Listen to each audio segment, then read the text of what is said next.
अब तो आदत सी है मुझको ऐसे जीने में. આવું હું એટલે કહું છું કે દર મહિનો ચાલુ થાય 1 તારીખ આવે ને એટલે કેટલા બધા નવા નિયમો બદલાયા હોય છે. મે મહિનો શરૂ થઈ ગયો છે ને જો તમે જાણવા માંગતા હોય કે મે 2024 થી કયા કયા નવા નિયમો ક્યાં ક્યાં લાગ્યા છે તો એના માટે ધ્યાનથી સાંભળજો. હું તમને એક વાત કહું.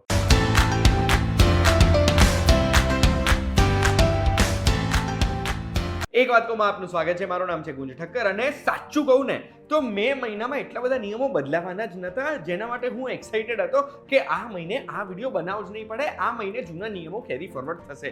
પણ તો પછી જાગી ગઈ બેંક્સ ઘણી બધી, એટલે એના નિયમો બદલાયા છે ને એના સિવાય બીજા બી બદલાયા છે ને એવું તમને આજના વિડીયોમાં કહીશ. સૌથી પહેલો તો એલપીજીના ભાવ નવા આવતા હોય છે. તો આ મહિને શું થયું, તો જે કમર્શિયલ સિલિન્ડર હોય 19 કિલો વાળો એમાં 19 થી 20 રૂપિયાનો ઘટાડો થયો. બીજો ચેન્જ આવ્યો છે આઈસીઆઈસીઆઈ બેંકના સેવિંગ્સ એકાઉન્ટના રૂલ્સમાં.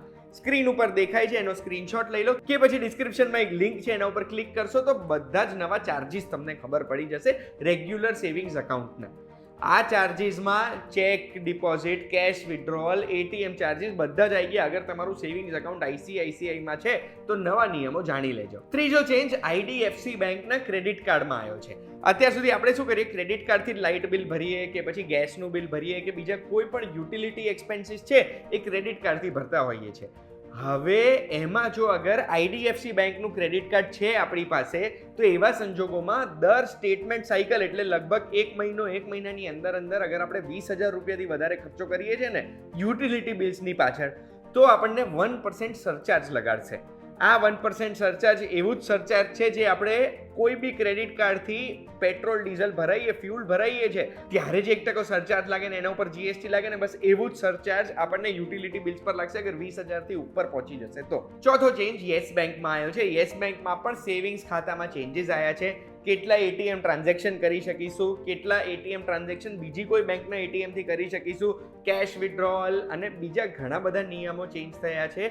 અને એ ચાર્જીસ જોવા છે તો કાં તમે સ્ક્રીનશોટ લઈ લો, પણ અહીંયા બધા ચાર્જીસ હું નહીં દેખાડી શકું. ડિસ્ક્રિપ્શનમાં એક લિંક છે, અગર યસ બેંકમાં તમારું સેવિંગ્સ એકાઉન્ટ હોય તો ક્લિક કરીને બધા ચાર્જીસ સમજી લેજો. પાંચમો ચેન્જ યસ બેંકના ક્રેડિટ કાર્ડમાં આવ્યો છે. એમાં પણ યુટિલિટી બિલ્સ ભરીએ છીએ આપણે તો એક સ્ટેટમેન્ટ સાયકલમાં જો 15,000 રૂપિયાથી વધારે થઈ જાય છે ને તો એમાં 1% સરચાર્જ લગાડશે વત્તા જીએસટી. છઠ્ઠો ચેન્જ આવ્યો છે મ્યુચ્યુઅલ ફંડ કેવાયસી નો.